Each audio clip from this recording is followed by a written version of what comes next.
Coming up, we get into last night's racing, including big wins for Jacob Allen, Brandon Sheppard, and Chris Madden. Let's go.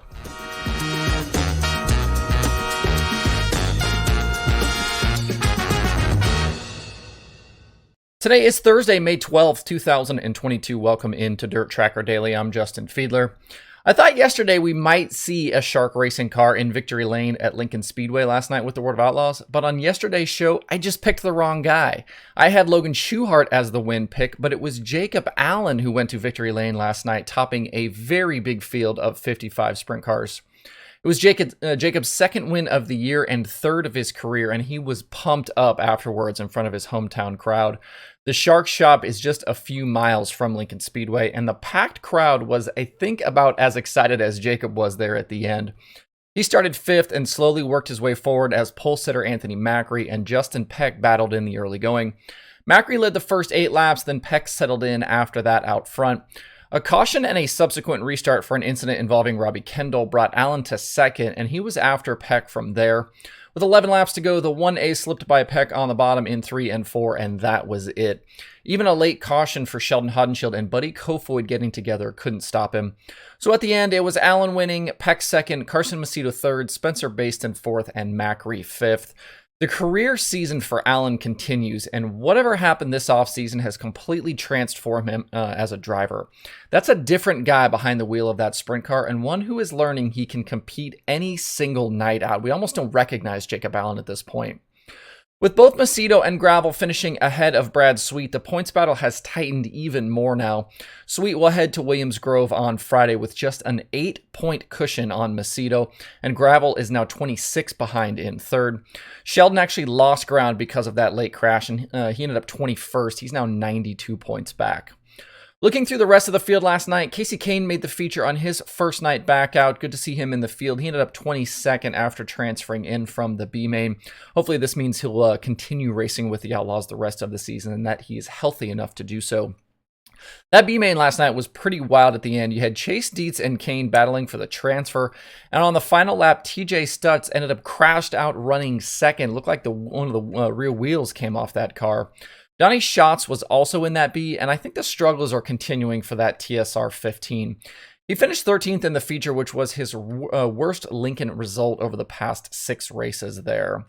And kudos to Justin Peck and Kyle Reinhardt, both All-Star regulars who were in the field last night before they head to Michigan for the All-Star Series race at I-96. And it was a rough night for the drivers with NASCAR connections. Alex Bowman ended up in the non-qualifier. He didn't move forward in his heat race and then was out in the night C main.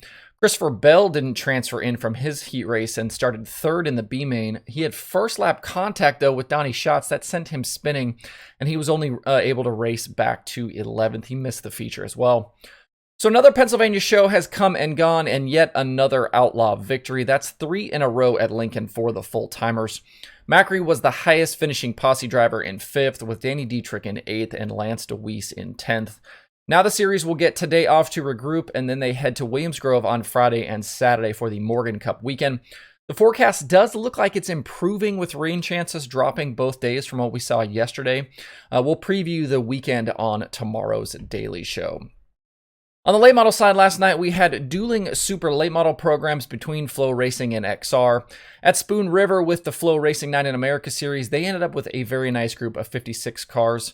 Ashton Winger started on the pole and led the first 21 laps before Brandon Sheppard ran him down before halfway and took control. Bishop wasn't challenged again, and he drove away to the $22,000 win and the first victory of this 4-night Illinois Speed Week. After Shepard got by, Winger faded a bit, but his night went big time sideways on a lap 36 restart. Bobby Pierce went really high in turn 4 coming to that green flag, and onto the front stretch, he caught the right rear of Winger and sent the 89 spinning into turn 1.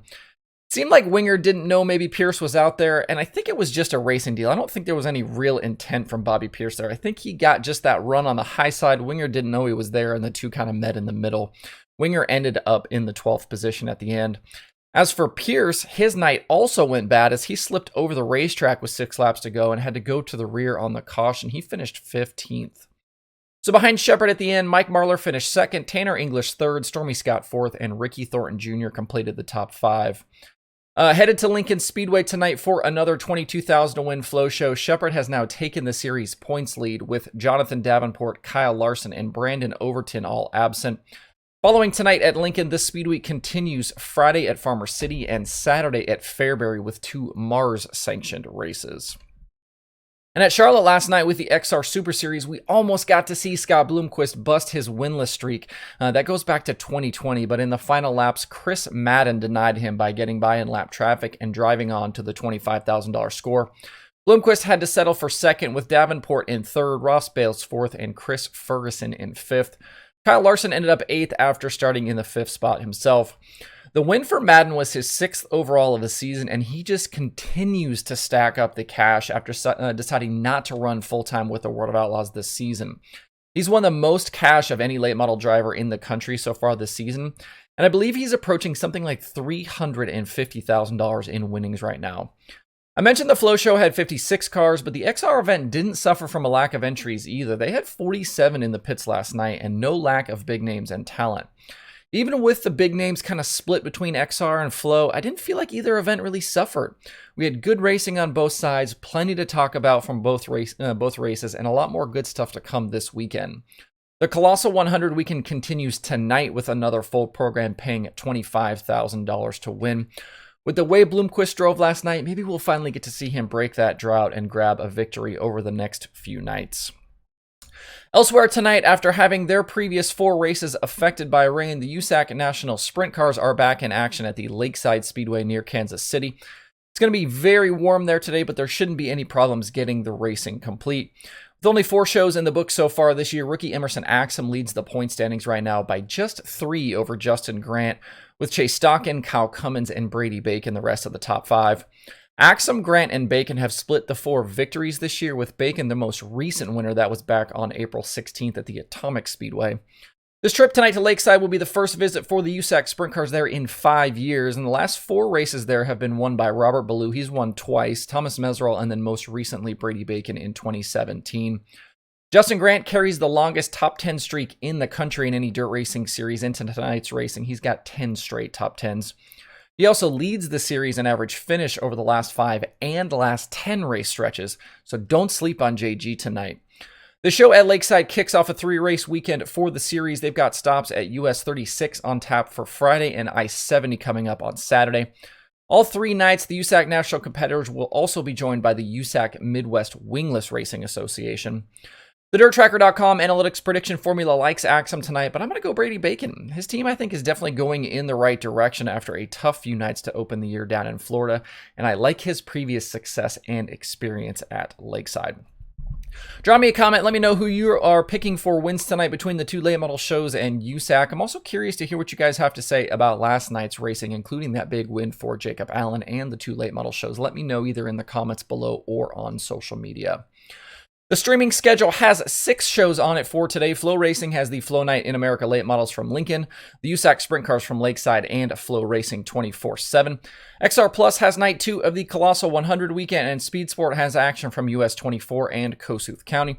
To see the full daily streaming schedule with links to watch, visit dirttracker.com/watch tonight. That's it for the show today. Have a good Thursday. If you have thoughts about the topics on today's show, please leave them in the comments below or tweet at me. Thanks everybody for tuning in. We'll see you tomorrow for more Dirt Tracker Daily.